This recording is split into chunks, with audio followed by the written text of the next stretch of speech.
मैं सच कह रहा हूँ ढोड़ू, निश्चलता से मैं भावावेश में बोलता गया। तुम्हारा जीवन, तुम्हारी जिजीविका दूसरों के लिए भी उदाहरण बन सकती है। तुम्हारे पास कोई मदद का साधन नहीं, तुम्हें किसी का सहारा नहीं, कोई तुम्हारी मदद करने वाला नहीं। फिर भी तुम बच्चे होने के बावजूद जूझते रहे, लड़ते रहे, भूख से, और टूटने का नाम भी नहीं लिया। मेरा जंक्शन आ गया था। गाड़ी बदलने के लिए मुझे यहाँ उतरना पड़ता था। पुल पार कर मैं दूसरे प्लेटफार्म पर गया। मेरी गाड़ी आने में अभी देरी थी। वही एक बेंच पर बैठ इंतजार करने लगा। तभी एक पुलिस वाला बच्चा आया। पुलिस, पुलिस, साहब जी पुलिस, और मेरे सामने खड़ा होकर आशा भरी नज़रों से मुझे निहारने लगा। मैंने अपने जूतों की ओर देखा। सफ़र में काफ़ी गंदे हो गए थे। खोलकर उनके सामने रख दिए। वह फुर्ती से बैठ मनोयोग से उन्हें चमकाने लगा। बरबस मुझे 1.5-2 वर्ष पुरानी एक घटना स्मरण हो आई। तब भी गाड़ी बदलने में यहाँ उतरा था। अभी मुश्किल से 15-20 कदम चला था कि 14-15 वर्षीय एक लड़का साथ साथ चलने लगा। साहब जी, ले चलूं? नहीं भाई, ले चलने दो ना साहब जी। वह आर्त स्वर में गिड़गिड़ाने लगा। 2 रुपये दे देना। अरे भाई, कहा ना। नहीं, हल्का सा लगेज है तो 1 रुपया ही दे देना। ले चलने दो ना साहब जी, बड़ी मेहरबानी होगी। 2 दिनों से भूखा हूँ। हैरत से रुककर मैंने उसकी ओर देखा। फटी कमीज, फटी नेकर, बिखरे बाल, नंगे पैर। सामान्यतः ऐसे बच्चे भूखे होने का बहाना कर भीख मांगते हैं। यह पहला लड़का दिखा जो भूखे होने की दुहाई दे काम मांग रहा था। अरे वाह, मेरे मुंह से बेशक्त निकल गया। तुम्हारी यह बात मुझे अच्छी लगी। भूखे होने के बावजूद तुम काम मांग रहे हो, भीख नहीं। पहले मैं भीख मांगता था साहब जी। सूटकेस की ओर बढ़ रहे उसके हाथ यकायक सुकचा गए। तुम? हाँ साहब जी। आंखें झुकाकर वह हौले से बुदबुदाया। मैं कुछ समझ नहीं पाया। होठ भींच उसने धीरे से नजरें उठाई। मैं तो जन्म का भिखमंगा था। ना माँ ना बाप, इधर उधर मांग कर खा लिया, किसी का फेंका हुआ उठा लिया। फिर एक बार एक औरत मिली, यहीं इसी स्टेशन पर, वो जो 3 नंबर प्लेटफार्म है ना, वहाँ। उस घड़ी के नीचे कुछ महीने हो गए। ढोड़ू यानी वह लड़का उस दिन भी अपनी रोज की आदत के मुताबिक मुसाफिरों से भीख मांग रहा था। वह महिला अपने बच्चे के संग बेंच पर बैठी ट्रेन का इंतजार कर रही थी। ढोड़ू उनके सम्मुख हाथ पसारकर खड़ा हो गया। मेम साहब, क्या है? कुछ खाने को दो ना, भूख लगी है। महिला ने कुछ क्षण उसे ऊपर से नीचे तक देखा, फिर अपने सम्मुख बैठा स्नेह से समझाया। देखो, जो शरीर से लाचार होते हैं, भीख मांगना उनकी मजबूरी हो सकती है। तुम क्यों मांगते हो? भगवान ने तुम्हारे हाथ पांव सब सही सलामत दिए हैं। ढोड़ू ध्यान देने का नाटक कर मुंह ताकता वैसा ही बैठा रहा, यह सोचते हुए कि बकने दो, जो बकती है, भाषण देने के बाद खाने को तो देगी ही, सुनते रहो। महिला ने हिम्मत नहीं हारी, पूर्ववत स्नेह से समझाती रही। अभी मैंने देखा, उस छोटी बेबी ने अधखाया वड़ा फेंका उस बड़े पर, उधर से एक कुत्ता लपका, इधर से तुम भी। अच्छा लगा तुम्हें वैसा करते हुए। इंसान होकर कुत्ते की बराबरी करते हो। ढोड़ू सकपका कर महिला का मुख देखता रह गया। महिला फिर भी चुप ना रही। उसने उसके सुप्त मनोभावों को उभारा। तुमने उसके पहले एक सेब खाया था, वो उधर पटरी के वहाँ पड़ा था। वो तो किसी मुसाफिर का गिरा हुआ था, कोई उस मालिक नहीं था उसका। मैं उठाकर खा गया, उतनी गंदी जगह का। महिला के चेहरे पर उल्टी करने जैसा भाव उभर आए। जरा देखो पटरी के वहाँ, तुम्हें घिन नहीं आई? वह कोई सफाई पेश नहीं कर पा रहा था। गरीब को काहे की घिन मेम साहब? इसमें गरीब अमीर की कौन सी बात आ गई बेटे? आखिर तुम भी एक इंसान हो। जैसा दूसरों का शरीर है वैसा ही तुम्हारा भी है। दूसरों को बीमारी लगती है, तुम्हें भी लग सकती है। फिर क्या खाना चाहिए ऐसी गंदी जगह का? ढोड़ों के मुंह से बोल नहीं फूट पा रहे थे। जिंदगी में पहली बार कोई उससे इतनी इज्जत से बात कर रहा था, उसे इंसान समझ प्रेम से समझा रहा था। वरना आज तक हर कोई उसे कुत्ते की तरह धुतकार कर हठात उसकी आंखों से आंसू लुढ़क पड़े। कुछ समझ में आई मेरी बात? महिला ने आगे झुक उसके कंधे पर हाथ रखा। मेम साहब, रूंधे कंठ से उसने अपना चेहरा ऊपर उठाया। मेरे को तो एक ही बात समझ में आई। कौन सी?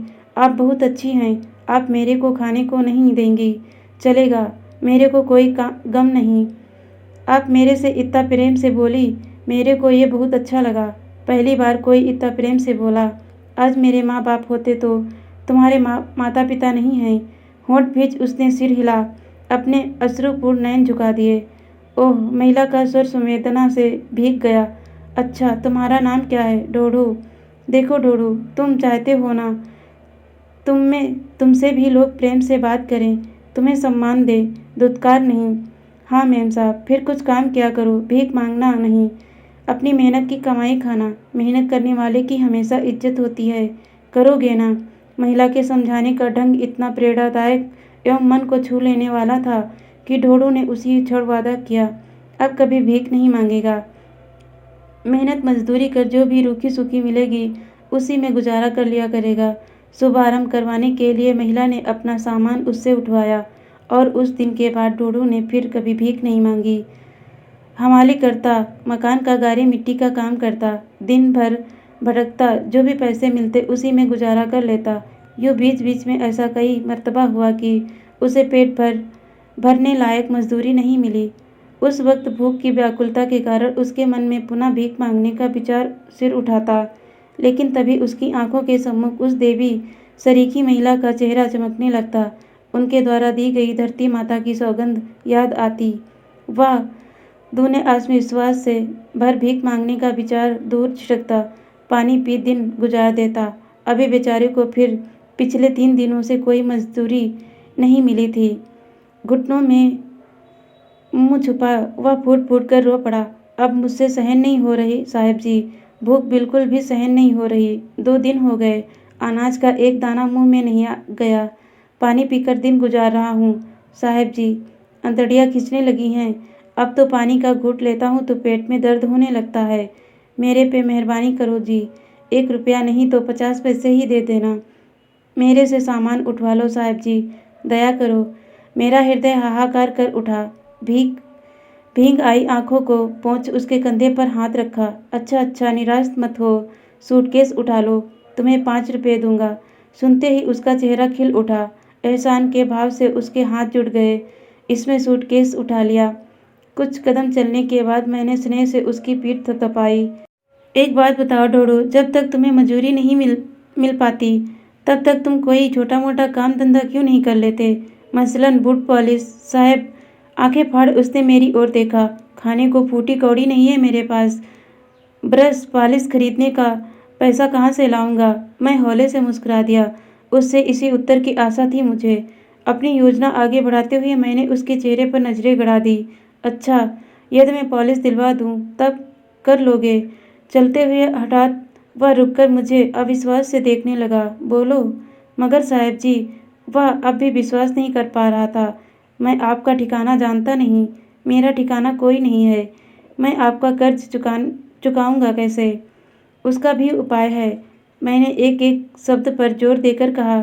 जब तुम्हारे पास कुछ पैसे जमा हो जाएं, तब तुम किसी और भीख मांगने वाले बच्चे को पकड़ लेना, उसे अपने साथ रोजगार पर लगा लेना, मेरा कर्जा पट जाएगा। आह्लाद में डूबे ढोढ़ू की आंखें यकायक छलछला आई। वह आश्चर्य से मुझे घूरने लगा। उसे अभी भी विश्वास नहीं हो पा रहा था कि मैं उसे ब्रश पॉलिश दिलवा दूंगा। उसकी पीठ थपथपा मैंने घड़ी देखी। मेरी गाड़ी आने में फिलहाल 1 घंटा था। उसे संग ले मैं स्टेशन के बाहर आया। एक जनरल स्टोर से उसे बूट पॉलिश का सारा सामान दिलवा दिया। ढोढ़ू स्वप्नलोक में विचरता सा मेरे पीछे पीछे चलता रहा। उसे यह सब परी कथा सा लग रहा था। स्टेशन लौट मैं एक बेंच पर बैठ गया। अच्छा ढोढ़ू, मैंने जूते खोल उसके सम्मुख रख दिए।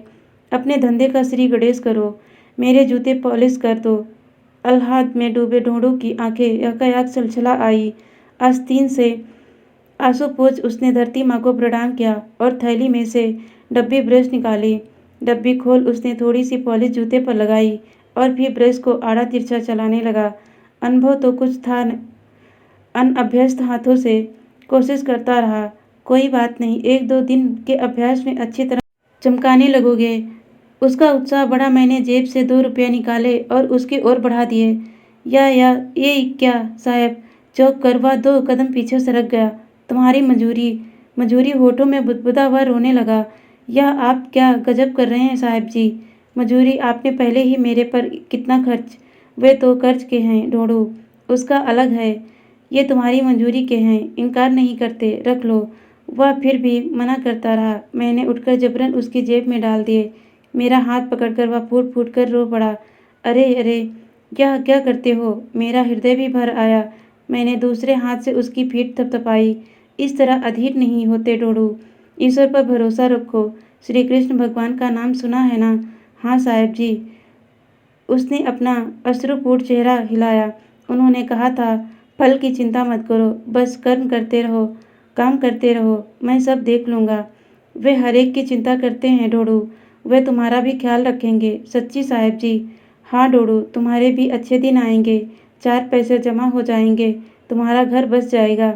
इसी तरह मेहनत करते रहो, भगवान मेहनत करने वाले का साथ देते हैं, तुम्हारा भी देंगे। ढोड़ू की आंखों में से झरझर आंसू बहते रहे। मेरी गाड़ी लग गई थी, कोई विशेष भीड़ नहीं थी। मैंने खिड़की वाली सीट पर मेरा सामान जमा दिया और आराम से बैठ गया। ढोड़ू नीचे जाकर खड़ा हो गया। गाड़ी रवाना होने में अभी 15-20 मिनट की देर थी। मैंने उसे कहा था कि अब वह कोई ग्राहक तलाशे, ग्राहकी का समय है, मगर वह बात अनसुना कर वहीं सटा कर खड़ा रहा। जब मैंने 3-4 मर्तबा आग्रह किया, तब सूनी आंखों से मुझे निहार खड़े रहने के लिए मौन याचना करने लगा। उसकी आंखों में छाए एकाकीपन को देख मैं कांप उठा। उफ, कितना अकेलापन था उसकी आंखों में। इतना बड़ा देश, करोड़ों की आबादी, भयावह रूप से बढ़ रही जनसंख्या, मगर इतने सारे लोगों में उसका अपना कहने वाला एक इंसान नहीं। कितना सालता होगा उसे, खलता होगा उसे यह अकेलापन। मेरा दिल भर आया। उसने धीरे से नजरें उठाई। मेरी याद आएगी साहब जी, बहुत याद आएगी ढोड़ू। मैंने स्नेह से उसके सिर पर हाथ फेरा। और सच कहूँ तो प्रेरणा मिलेगी मुझे तुमसे, कठिनाइयों से लड़ने की, मुसीबतों से जूझने की। वह हैरत से मुझे घूरने लगा। मैं सच कह रहा हूँ ढोड़ू। निश्चलता से मैं भावावेश में बोलता गया। तुम्हारा जीवन, तुम्हारी जिजीविका दूसरों के लिए भी एक उदाहरण बन सकती है।